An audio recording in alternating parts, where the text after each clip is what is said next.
In the heart of Maasai Mara Ward, within Ngorigori area, in the quiet hills of Lamech location, sits a place both rooted in tradition and reaching towards the future, the Last Maasai Center. Just an hour's drive from the iconic Maasai Mara National Reserve, the journey itself is a prelude to something remarkable. Along a straight and welcoming road, the land comes alive. Wildebeests, zebras, giraffes, and other animals roam freely, side by side with local herders and travelers.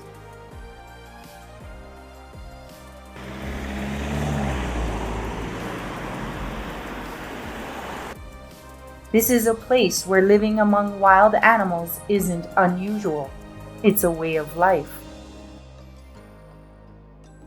At the edge of the plains flows the Mara River, an essential source of water and life. It quenches the thirst of countless animals and humans alike. For the local community and visiting tourists, it is both scenery and sanctuary. Nestled in this environment, the Last Maasai Center stands as a beacon of balance, surrounded by the Ma community, protected by tradition, and inspired by innovation. We are welcomed by Mr. Keaka Ole Koriata. Under his lead, we begin our exploration. All around, indigenous trees grow. Many are herbal, edible, and used by the community as natural repellents. These trees are not only botanical treasures, they are medicine, food, and protection. So these are one of the unique trees which are not found. It's an indigenous one which is used by the Maasai to make to use stair. So it's a very unique one. So that is amazing, and these are years to be of like that. Some are edible.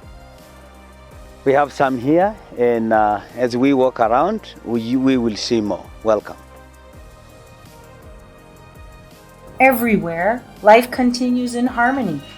Goats, sheep, and donkeys move among the people, living peacefully together.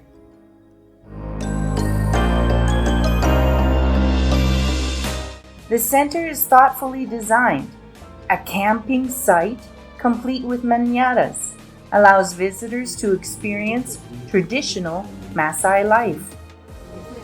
It trains, it removes the fat in the stain, in the veins. I remember when somebody gets is a little bit gets sickly all the time. Yes. They normally boil it for the person, and then you take it, you hold it, and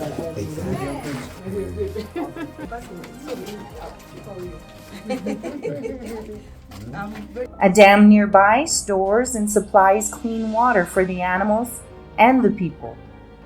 Along the paths, beehives buzz with purpose, and a solar-powered electric fence ensures security without harming nature. But this place is not only about preservation, it is about progress.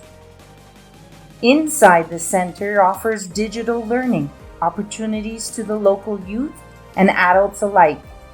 Mr. Koriata takes us through the reception area. The Last Maasai reception area. We learn here ICT, which all the computers, we have the charging systems around, and it's an open area for people to sit. It's here that technology meets tradition. Outside, under the shade of tall acacia trees, we meet Dorcas, Gladys, and Santal, 3 Maasai women keeping culture alive through the art of beadwork. A few kilometers away, we see them again, working on beads, continuing a practice passed from mother to daughter. It's not just work, it's a language, a legacy. In a digital classroom, students are learning in French. With support from computer and guidance from Dr. Lily Cosquet, the children raise their voices in unison, singing a song in French, joyful, proud, and filled with curiosity. But life here is more than learning. It is spiritual too. At the nearby church, the community gathers to worship.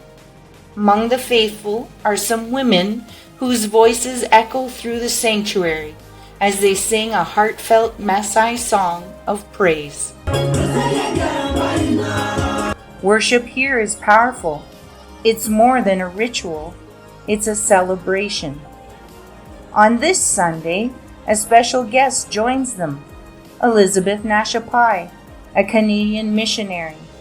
Today, she is honored to join the congregation and even participate in the sermon.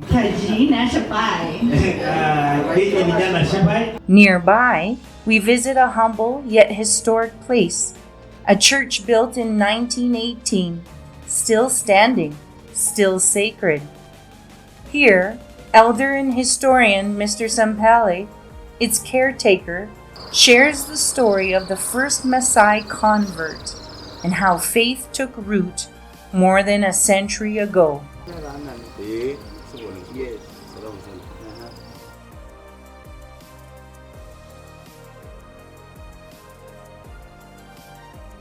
This church began on 18th of June 1918. The women would go to the river and collect the stones and carry them. Wow. Yeah. Then the men, John Stofika, and the Maasai men that time would go to a forest 3 kilometers away and cut timber. All this timber is for that particular period. This has never been changed. So the rocks or the stones you see here, they were placed on top of one another, and then this is mud, which was put in as cement. So when you see this, no change has ever happened. Wow. This is original Yeah. construction of this church, and this is the first church in Maasai land. Yes. So this was the office, Yeah. and the main church. This is where the sermons were being prepared. Yes. And then the main church was here. Yes.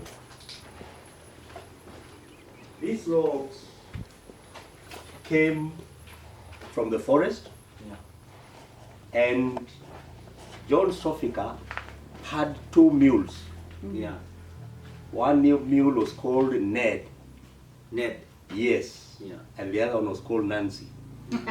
They would go to the bush, tie the logs to the mules, and then they were pulled all the way to this place.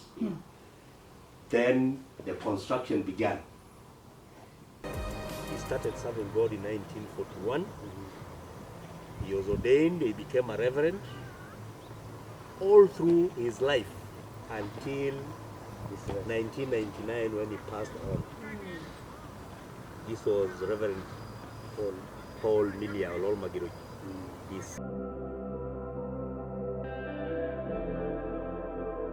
Back at the center, as the sun begins to set, Madame Irene invites Elizabeth Nashapai into her homestead.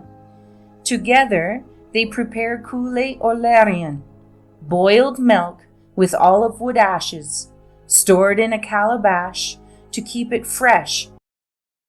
So what we do is we take some wood from the fire that has good ashes. You mix it inside the calabash, and then we take a long stick and we crush the ashes inside. Olive tree. And it's an olive tree that we're burning for the wood. Yeah. It has to be specifically This the is olive tree wood. This is a olive tree.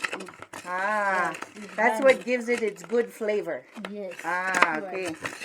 So then we're using the stick to crush the olive wood ashes inside the calabash. You burn it when it's ready. You put inside. Yes. the calabash, like this one. Yes. Yeah, and then you spread it around inside. Around inside. What is our next step, Irene? After that, after you finish, you just close it to get The aroma, yes. of the olive wood. Yes. To stay inside Yes. the calabash. You just close it. Okay, so we're done with the stick, Yes. and we put the lid on. Lid on And then after this, you boil the milk and dump the milk inside. yeah. Very good. After some minutes. After some minutes. Yes. Amazing. Yeah. I will be happy to taste. You sure? Good, good. Good. Sidai. Sidai Sidai Oleng. Yes. And then morning comes. The camp stirs to life. Outside the reception, a quiet ceremony takes place. The raising of the flags. The wind lifts them high. France, Canada, United Kingdom, Israel, the United States of America, and Kenya. 6 flags waving side by side, symbols of connection, learning, and shared humanity. This is the last Maasai Center, a place where nature thrives beside people, where tradition dances with technology, where learning, faith, and culture are not separate, but woven into the same story, a story that continues to grow every day.